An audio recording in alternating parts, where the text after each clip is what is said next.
Was not happy with the way that things went last week. And honestly, over the last 3 weeks, they're going to tell you that they left some things out on the field. But it's been up and down because if you go back beyond that, it led the NFL in scoring. So you go from leading the league in scoring to, hey, what's wrong with you guys? And Jared Goff talked about that roller coaster ride. Every one of us has our hand in it, and getting a little bit better every week, trying to solve those issues. And I think a season, there's ebbs and flows. It comes and goes. You fight adversity, you get over adversity.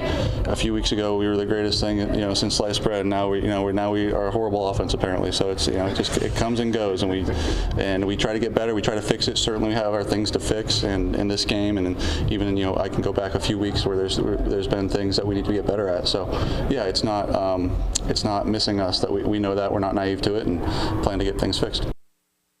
All right, that brings us to our quarterback comparison brought to you by Wallside Windows. Birchie, Goff, Mariota, go. Oh, my God, the pressure. Woj, Careful. Woj, watch and learn. And speaking of pressure, the Lions have to lessen the pressure on Goff today. Sacked 5 times last week, tied for a career high in his Lions tenure. Pressured a season high 18 times most of this season. Still produced really well, almost 300 yards, 2 touchdowns, no picks. But it wasn't pretty against that Vikings aggressive, exotic defense. And his last game against this Commanders team is obviously one he'd rather forget. 3 interceptions and 4 turnovers in that tragic playoff loss. But this Washington defense can be had. Missing Marshawn Lattimore, they're allowing the 3rd highest passer rating in the NFL and the most yards per pass in the NFL. I'd be remiss not to mention, without Wojo here, that Michigan man Mikey Sainristil is still an asset for them in the back end. But if Goff has time today,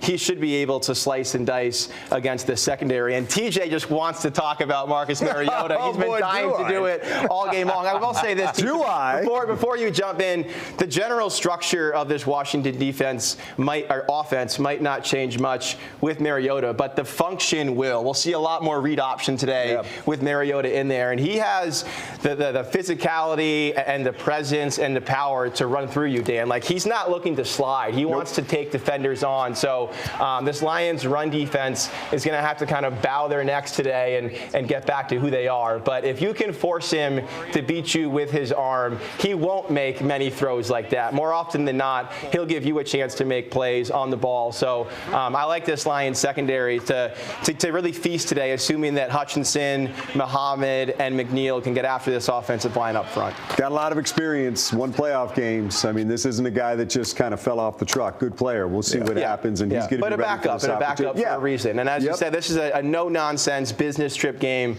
Go down there and beat a vulnerable, beatable quarterback on the road. Do what Dan Campbell teams do, which is handle your business. Much more coming up. We're handling our business right now. It is the Lions and Commanders coming up later on Fox 2. Week 10, Lions looking for a bounce-back victory. How many games since they lost 2 in a row, Birchie? 648. 52.